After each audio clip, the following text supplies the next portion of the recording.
lalong bumababa, hinihigop niya. Sirano sa SM North eh. Gumamit ka ng ilaw. Yan, nag-on ka ng ilaw. Babagsak yan. Magamit ka pa ng busina. Wala na. Charging system ang problema nito.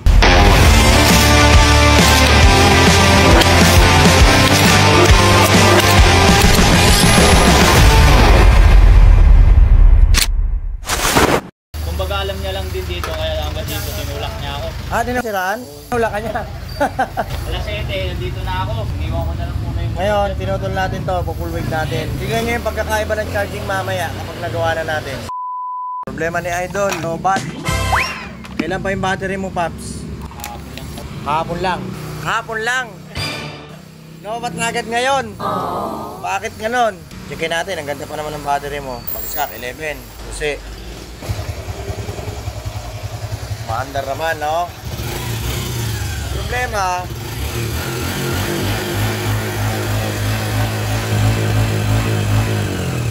halit na umangat, lalong bumababa, hinihigop niya. Bago daw stator ni Idol. Bago yan, nakakabit dito. So yun mga idol, ayon sa narinig at napanood ninyo, itinirik daw siya sa kalsada ng motorsiklo niya kahit bago daw ang stator at bago din ang baterya. Sa ganitong sitwasyon, ang paggamit ng signal lights at busina, brake light, headlight at iba pa ay maaaring makalobat ng ating baterya kung ang charging system natin ay may problema na maaaring dulot nito ay ang pagkatirik ng ating makina sa kalsada. Kaya naman, ina-advise ko na i-full wave na lang ang ating mga charging system. Mga idol, magpapalit tayo ng regulator. Ito gagamitin natin para full wave. Sakit na to ng mga FI. Pagka nalolobat, naka-the best na dyan, i-full wave. Yung red, solid red. Nakakonect yan dito sa red na merong line na yellow. Tapos yung green, color coding green to green. Yellow and pink, papunta yan ng stator. Surprise! I'm back! RB Remix!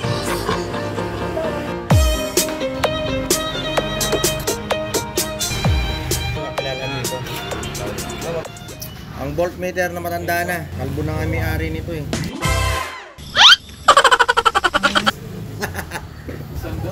Testing ha. Sak siya, ano? Oh! Ayun na, kahit ang gawin natin. 10 lang siya, pababa pa. Ganyan dapat. Ayan o.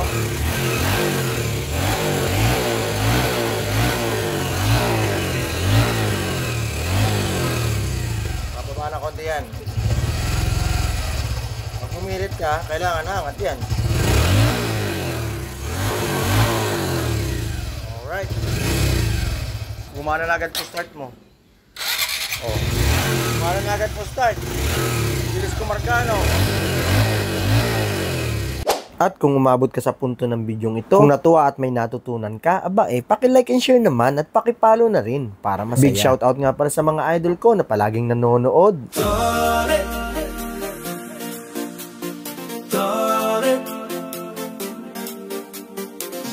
MC Parts, kesang sigurado, dito ka na. Yeah! Ang lakas kumarga, bago battery niya. Alak ng teteng lobat daw agad, hindi higop. O ano man sabi mo, idol? Goods na, goods. Goods na. Pwede na tong pang ano? Pang Mindanao. Pang kicks. Kapit na ka, okay na. Ganyan ang full wave. Believe din ako sa kayabangan mo no? Ganyan ang full wave na sinasabi.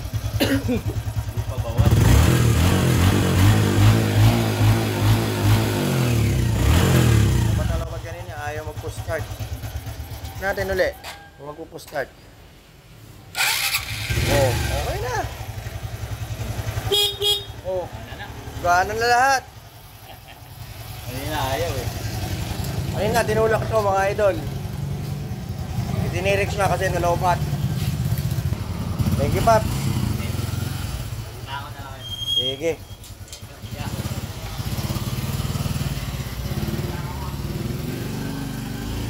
Bye-bye!